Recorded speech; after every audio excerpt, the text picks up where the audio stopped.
Welcome back to Joe's Quilting Studio. I'm Jessie and I'll be your host today for FYI. Today we are going to talk about lubricating our tensioner. You don't really have to do this, but it is a step that we take in here on my maintenance day.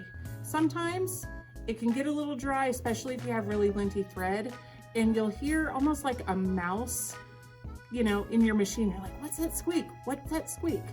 If you just put a little lubricant in your tensioner, that squeak will go away.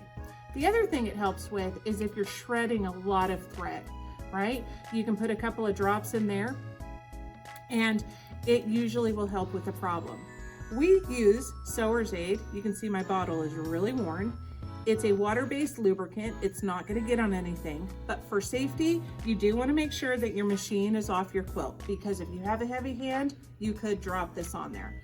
So the first thing that we're going to do today is we are just going to go ahead and move the arms right out of the way. Yes, believe it or not, they move. I'm going to take my Sewer's Aid, and even with my machine threaded, I'm just going to leave that alone. I don't need to unthread to do this. I'm just going to go ahead, take my bottle, and just drop just 1 or 2 drops of this Sewer's Aid right there in the tensioner. And that's it, folks. That's all you need.